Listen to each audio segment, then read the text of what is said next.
I want to expand the conversation we were having about Brown University, Bondi Beach, to include this terrorist plot that was thwarted by the FBI over the weekend. Self-identified members of a group called Turtle Island Liberation Front had planned to bomb locations in and around L.A. and Orange County on New Year's Eve. Turtle Island is, and where does the name come from? It's an indigenous term that's used to describe North and Central America. You know, it's the idea that North America, Central America, this is stolen land that belongs to indigenous people. And the Turtle Island Liberation Front aims to, I guess, bomb back ownership of it. But it's not limited to the indigenous people and the stolen land argument. It's the full panoply of neo-Marxist grievances and cause celebs, as you would expect, which is why it folds into the Islamist terror attack in Australia and potentially what happened at Brown University. We don't know at this juncture. This was First Assistant U.S. Attorney Asali describing what these individuals had plotted to do before federal law enforcement interceded. The defendants are all radical anti-government members of the Turtle Island Liberation Front, which, according to their own social media, is an anti-capitalist, anti-government movement that calls for their associates to rise up and fight back against capitalism. One of the leaders of the organization, defendant Audrey Carroll, helped organize an even more radical faction of the group called the Order of the Black Lotus. Each of the defendants charged today was also a member of the Order of the Black Lotus. Carroll described this group to her co-conspirators as everything radical. As detailed in the federal complaint, which we will now make public, in November 2025, defendant Carroll created a detailed bombing plot to use explosive devices to attack 5 or more locations across Southern California on this upcoming New Year's Eve.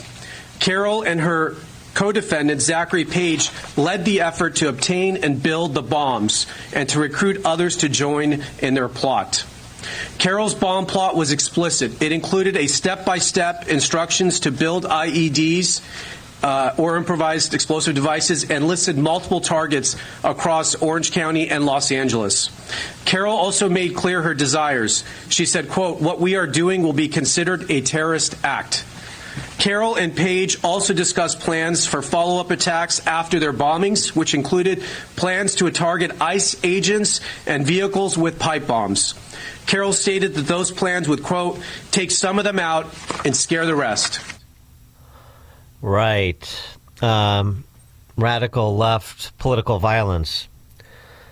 What a surprise. Among some of the items recovered and provided by federal law enforcement, including, by the way, as you heard from Bill Asali, who's the first assistant U.S. attorney in L.A., they have FBI surveillance of these leftist radicals in the Mojave Desert working on building the explosive devices, and then they swept them up.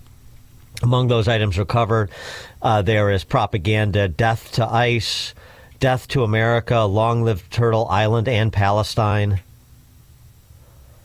You get the gist. I'm surprised this isn't a group of Ivy League professors that they rounded up, frankly.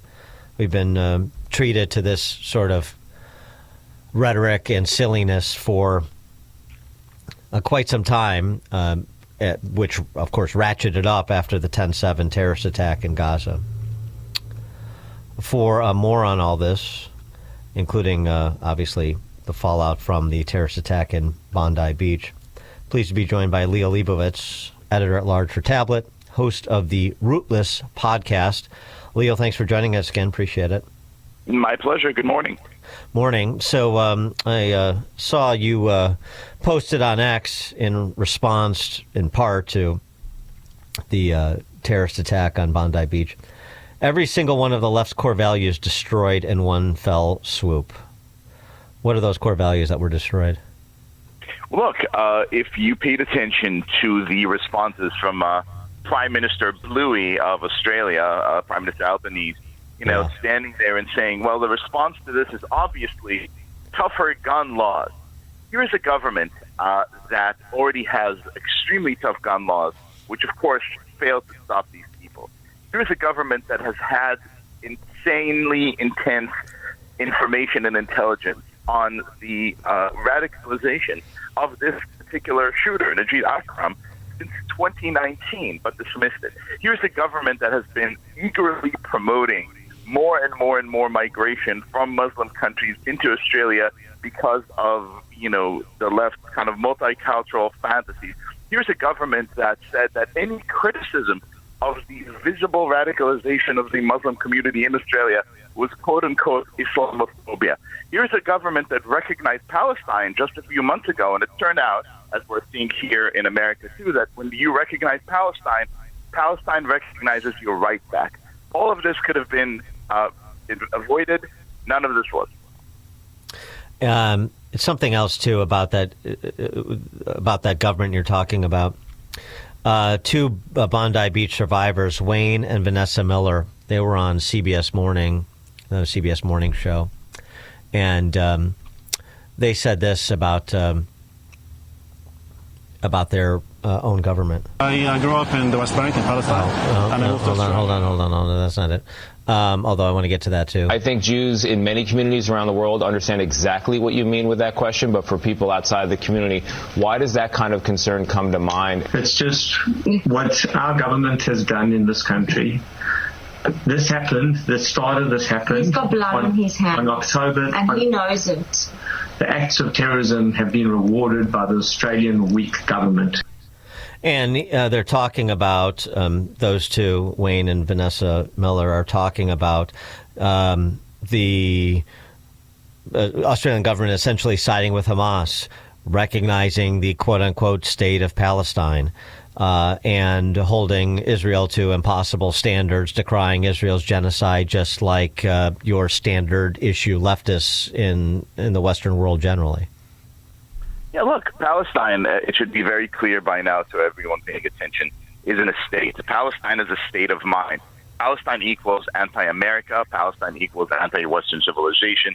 It equals anti-Semitism. It equals anti-Christian values, anti-Western values. It equals terrorism and death. Everywhere you see, ask yourself, why would a bunch of people who supposedly are interested in sort of liberation of indigenous American land, planning attacks in California, identify themselves with Palestine and put the Hamas red triangle symbol on every single one of their communications? What's the connection, ideological connection, between wanting to end American imperialism and a conflict that's taking place, 5,000 miles across the ocean? The connection is because Palestine has become what it's always been, a code word for hatred of America, hatred of the West, and the desire to overthrow everything that we believe in and represent by very violent means. That's why it has to be stopped. It has to be stopped diplomatically by opposing any attempt to reward these people anywhere. And it has to be stopped domestically by cracking down on every lunatic who, flies the Hamas flag, who threatens students on a college campus, who marches down the street and harasses Jews and other Americans. It just has to be stopped. Abe Greenwald, writing in commentary, offered this. I feel obliged to summon at least a portion of the strength that Israelis have shown over the past 2 years. Perhaps even more challenging, I'm obliged to share in some measure of their Herculean love of life. I don't have a fraction of their courage, and in truth, I haven't been called on to sacrifice a thing unless you count my sense of comfort and security as a Jew in America. But since that was an illusion or a vestigial sentiment from another age, I'm better off without it. We are obliged not to let the battle fall on Israelis alone, whether that means legally obtaining a weapon and fighting along, or making aliyah and fighting alongside them, or getting in the face of every Jew hater you see. That's up to you. But it means, above all, we must do more than get angry after each attack. It means being resolved to the unending fight that is Jewish survival. I'm gonna yes and that, as they say in improv comedy, and say that it's not just about Jewish survival. It truly is about American survival, and in a grander sense, about Western survival. Look, what you're seeing here is not a political crisis. It's not a military crisis. It is a full-blown spiritual crisis. Countries like Australia and Canada and England and France and Germany, they're letting in these migrants by the millions because in a large part they have forgotten or lost track of what their own culture, what their own civilization, what their own values actually are. I think the main thing that we need to do right now is to remind ourselves that we in Western civilization have built something that is unparalleled in the course of human events, that we have every reason to be very proud of it, and every reason to block people from coming here who fundamentally do not share our values and our beliefs, to remind ourselves of the beauty of what we're fighting for, and to fight for it with joy, not just by, being vigilant or owning weapons, because those are very important things, but by building tremendous institutions, creating great cultures, starting and raising great families in this, inimitable country, the United States of America. And, of course, part of the discussion here in terms of understanding the threat level in the United States already, I mean, we've got this external concern, but we've got an internal problem that is ever present. I mean, it's sort of underscored by the FBI activity over the weekend in California, but it's bigger than that. And this is part of the discussion. Again, Tulsi Gabbard, Director of National Intelligence, estimating 18,000 people are in this country that have ties to terrorist organizations, including upwards of 2,000 of those Afghans that were granted sort of general parole by the Biden administration. It seems to me, there's a rank order priority in sort of dealing with serious public safety threats, national security threats, and the Trump administration put their finger on the cohort. It's very true, but it is even more troubling and saddening because you see, for example, the administration is working tirelessly and is doing everything that could be expected of a serious, responsible government, and yet at every turn, it is foiled by the left and its allies. Here's a classic example. Yeah. The administration arrested and started a process to deport a green card holder named Mahmoud Khalil, who has clear ties to Hamas, demonstrable, organizing on behalf of Hamas on Columbia University, distributing Hamas propaganda, advocating and inciting violence against Jewish and pro-Israeli students in the heart of New York City. That person was arrested and slated for deportation.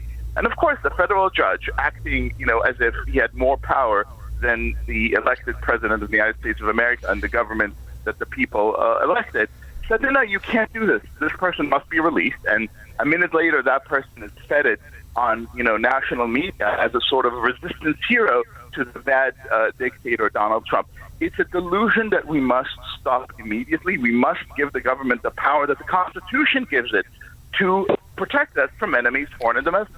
Well, Abrego Garcia is another even more recent example of this. But here's what you get, Liel. Liel, we're a nation of immigrants. That's what you get from the left, to sort of paper over all of these complications and, the disparate composition of that category. We're a nation of immigrants. We just get we're a nation of immigrants, and to oppose or to propose the deportation of Mahmoud Khalil or Abrego Garcia is somehow to violate that the sacrosanct principle that we're a nation of immigrants. Dan, this is the easiest question in the world for me to answer, as I am an immigrant to this great and godly country myself. I came here because I believe the United States of America to be the single greatest nation in the history of humanity, because I believe that a citizenship in this country isn't a human right that should be given to anyone who comes here, but rather the privilege that a person could ever have. I came here legally. I toiled pretty hard to get, approved for citizenship.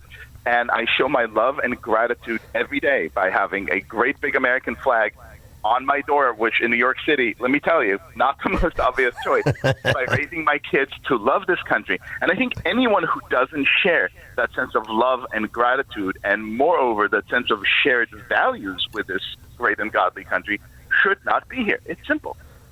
Liel Leibovitz, editor-at-large for Tablet, tabletmag.org, and host of the Rootless podcast as well. Liel, thank you as always. Appreciate it. A pleasure. And Liel joined us on the Turnkey.pro answer line. This is Chicago's Morning Answer on AM 560. The Answer. Dan Proft here to tell you about our 2025 Food for the Poor campaign. If you've listened to this station and to our show for any length of time, then you already know about Food for the Poor. They are a nonprofit, faith-based organization that provides food, water, medicine, clothing, and life-saving supplies directly to local partners in Latin America and the Caribbean. We all know about how bad the situation is in Latin America and the Caribbean right now. Economic decline, political instability and corruption, and high food prices. The only thing standing between these families and starvation is Food for the Poor and their partners who are providing life-saving food relief on the ground. But in order to get food and water to those who need it most, Food for the Poor needs your help. Your gift of just $150 can provide food and water for 2 children for an entire year. For a gift of $300, you can provide food and water for 4 children for an entire year. To make a gift of any amount, just call 844-862-4673. That's 844-862-4673. Or visit